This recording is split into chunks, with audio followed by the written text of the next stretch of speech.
Hello दोस्तों, आप सभी का एक बार फिर से स्वागत है आज की एक और डरावनी कहानी में। अगर यह कहानी आपको जरा सी भी पसंद आए तो प्लीज़ वीडियो को लाइक और चैनल को सब्सक्राइब जरूर करें। तो चलिए कहानी शुरू करते हैं। छलावा, एक भूत की कहानी।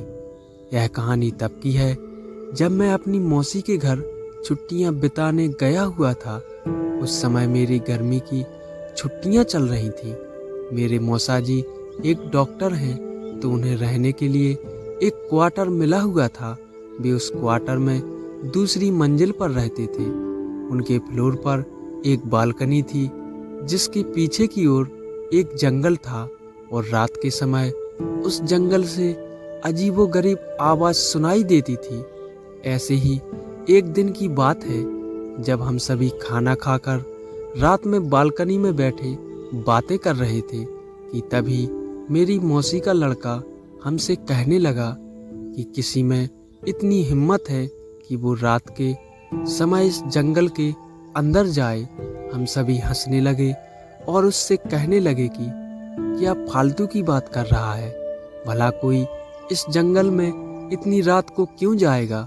कहीं कोई जंगली जानवर मिल गया तो सामत पक्की है। सब हंसने लगे। वो बोला कि मैं मजाक नहीं कर रहा हूँ।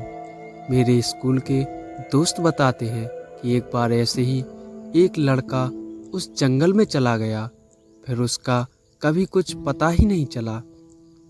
गांव के लोग बताते हैं कि उस लड़के को अपने पिता के जंगल में बुलाने की आवाज़ आई थी और वो उनकी आवाज़ के पीछे पीछे उस जंगल में चला गया और फिर कभी किसी ने उसे नहीं देखा। मैं हंसने लगा, यह तो झूठी कहानी है। अगर वो लड़का लौटा ही नहीं था तो लोगों को किसने बताया कि वह आवाज़ उसके पिता की थी।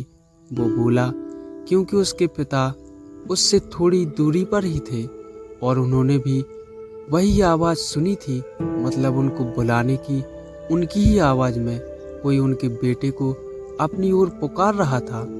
जब वे दौड़कर वहां पहुंचे तो उन्होंने देखा कि वहां पर उनका बेटा नहीं था, इसीलिए कोई भी उस जंगल की ओर नहीं जाता। मैं अपने मौसेरे भाई की यह कहानी सुनकर हंसने लगा कि वाह क्या बात है, जंगल का भूत जो लोगों को गायब कर देता है। फिर हम सब उठकर टीवी देखने लगे और थोड़ी देर बाद मैं उस बालकनी में जाकर थोड़ी फ्रेश हवा खाने लगा।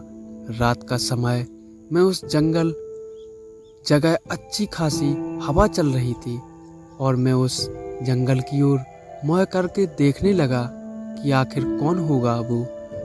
क्या वो सच था कि तभी मैंने अपने मौसेरे भाई को उस जंगल के किनारे खड़े देखा। वो मेरी ओर नज़र करके हंस रहा था और मुझसे इशारे में कह रहा था कि तुम भी यहाँ आओ। मैं चौंक गया कि अभी तो वो टीवी देख रहा था, फिर नीचे कैसे पहुँच गया। मैंने पीछे मुड़कर देखा तो वहाँ वो नहीं था, तो मुझे लगा कि शायद ये नीचे चला गया है और मुझे भी नीचे बुला रहा है। वो अब मुझसे बोला कि अरे देख क्या रहे हो, नीचे आओ, थोड़ा सैर करके आते हैं। मैंने सोचा चलो थोड़ा घूम लो। मैं नीचे जाने के लिए दरवाजे तक गया ही था कि तभी मैंने देखा कि मेरा भाई तो टॉयलेट करके बाहर आया है। यह देखकर मैं सक्का पक्का रह गया।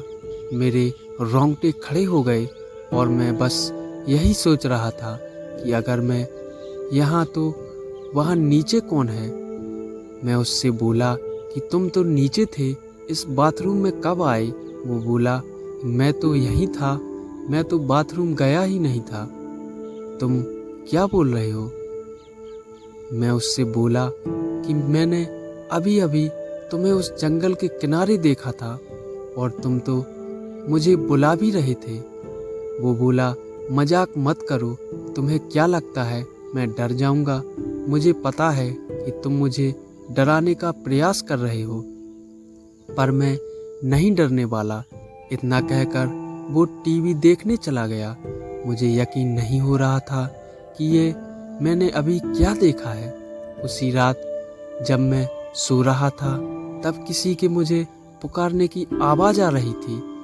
वो जो भी था मुझसे कह रहा था कि मैं तुम्हारा कब से इंतज़ार कर रहा हूँ, तुम तो आए ही नहीं, देखो जल्दी आओ।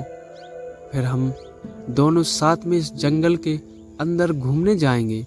इस बार यह आवाज़ मेरे भाई जैसी नहीं थी, बल्कि किसी ऐसे बूढ़े आदमी की थी जो काफ़ी लंबा और बहुत ज़्यादा सिगरेट पीता होगा।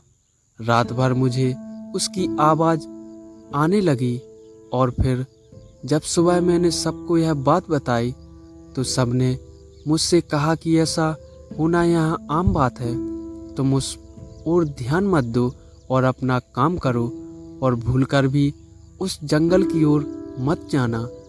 उसके कुछ दिनों बाद भी मुझे उस जंगल की ओर से आवाज़ें आती रहीं, फिर वो आवाज़ें आना रुक गई। इस घटना के कुछ दिनों बाद मेरे पापा मुझे लेने आ गए थे, क्योंकि मेरी गर्मी की छुट्टियां भी ख़त्म होने वाली थी। उस जंगल में रहने वाले को लोग छलावा कहते हैं और जो कोई भी उसके पीछे जाता है वो फिर कभी लौट कर नहीं आता। दोस्तों, यह कहानी आपको कैसी लगी कमेंट में हमें ज़रूर बताएं और वीडियो को लाइक और चैनल को सब्सक्राइब ज़रूर करें। धन्यवाद।